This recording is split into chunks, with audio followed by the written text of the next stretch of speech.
ক্রিকেটের ওয়েদারটা এখন এই মুহূর্তে খুবই উইন্ডি, বৃষ্টি নামছে, বাতাস বইছে এবং অনেকটা মনে হচ্ছে যে বর্ষাকাল আসন্ন, আসলেই আসন্ন। কিন্তু এই বৃষ্টির সময় এই ডাল ওয়েদারেও যারা সাকিব আল হাসানের ভক্ত তাদের জন্য একটা অসাধারণ খবর। সাকিব আল হাসান তৃতীয়বার বোলিং অ্যাকশন পরীক্ষা দিয়েছেন। লাভবরো যে ল্যাপ রয়েছে বার্মিংহামের অদূরে, সেখানটায় তিনি মার্চের 9 তারিখে পরীক্ষা দিয়েছেন। দুদিন আগে সেটা রিপোর্ট এসেছে। এন্ড সাকিব আল হাসান, সবার প্রিয় সাকিব আল হাসান, ক্রিকেটার সাকিব আল হাসান, বিশ্ব সমাদৃত নন্দিত allrounder Shakib Al Hasan, world number 1 Shakib Al Hasan, তিনি তার বোলিং অ্যাকশন নিয়ে যেই ধরনের কনফ্লিক্টের মধ্যে ভুগছিলেন, যেই ধরনের প্রশ্ন উঠছিল যে সাকিব আল হাসান বল করতে পারবেন কি পারবেন না, তিনি কি পুরোপুরি 1 বছরের জন্য আসলে আউট অফ বোলিং হয়ে গেলেন কিনা, তার কি কোনো ধরনের কাউন্টি বলেন কিংবা ফ্র্যাঞ্চাইজি ক্রিকেট বলেন, ঘরোয়া ক্রিকেট বলেন, ইন্টারন্যাশনাল ক্রিকেট বলেন, যদি কখনো ফেরার সুযোগ হয় বোলিং করার সুযোগটা হবে কিনা, সেই সকল প্রশ্নের উত্তর 9 তারিখে সেই পরীক্ষার মাধ্যমে পাওয়া গেছে। এই আলোচনাটা খুব স্বাভাবিক যে সাকিব আল হাসান তৃতীয়বার বোলিং পরীক্ষা দিয়েছেন এবং তিনি উতরে গেছেন, 22টা ডেলিভারি করেছেন, যার অধিকাংশই আপ টু দ্য মার্ক ছিল। এবং সারে সামারসেটের ম্যাচে আপনারা সবাই জানেন ওই যে তার বোলিং অ্যাকশন নিয়ে যে প্রশ্ন তোলা হয়েছিল, তার পরবর্তী সময় থেকে একটা মোটামুটি বাজে সময়ের মধ্যে দিয়ে তিনি যাচ্ছিলেন। এটা আলোচনাটা খুব স্বাভাবিক।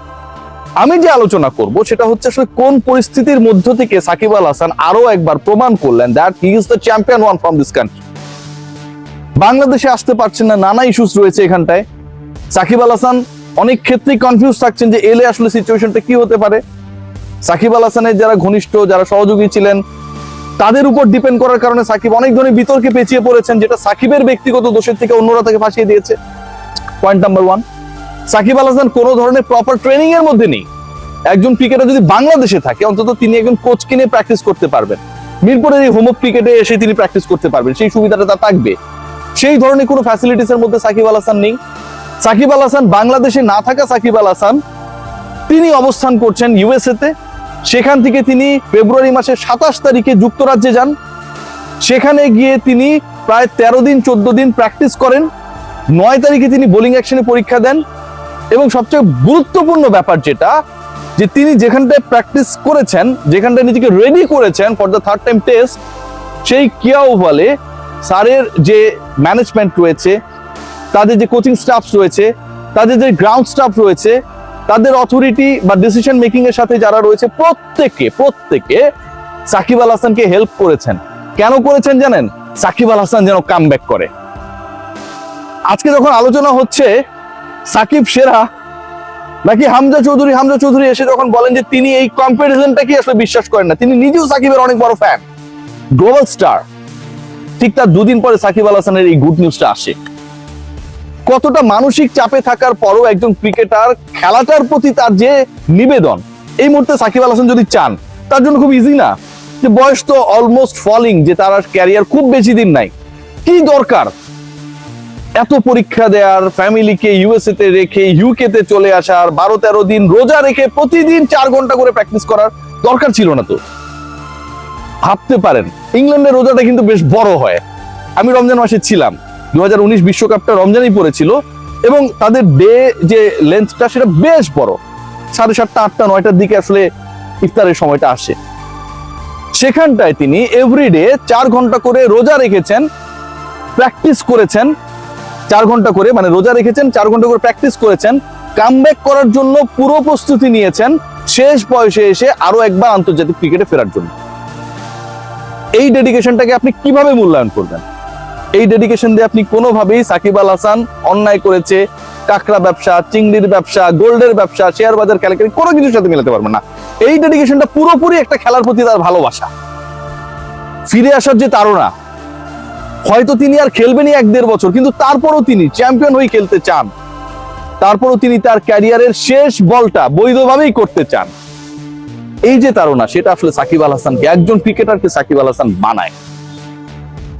এখন প্রশ্ন হলো সাকিব আল হাসান আসলে কোথায় ফিরছেন?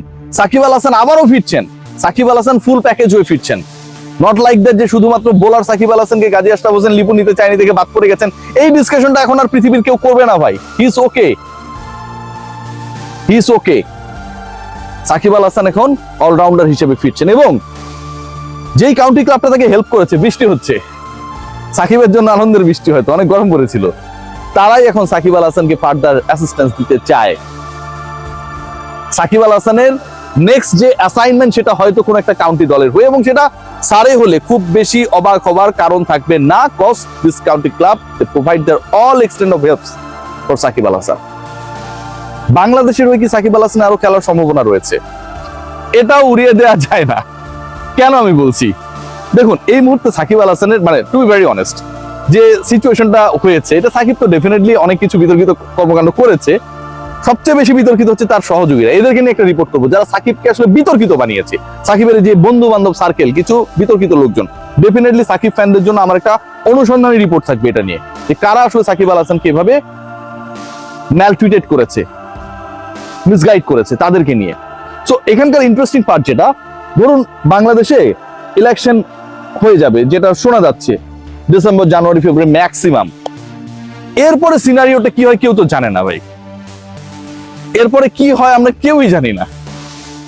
সাকিব আল হাসান ওদিকে যদি সবকিছু ঠিক করে ফেলতে পারে, বাংলাদেশের যিনি আসবেন বা যারা আসবেন তারা যদি আবার মনে করে সাকিব আল হাসানকে সংবোধিত করবে, সবকিছু সম্ভবের দেশ বাংলাদেশ ভাই।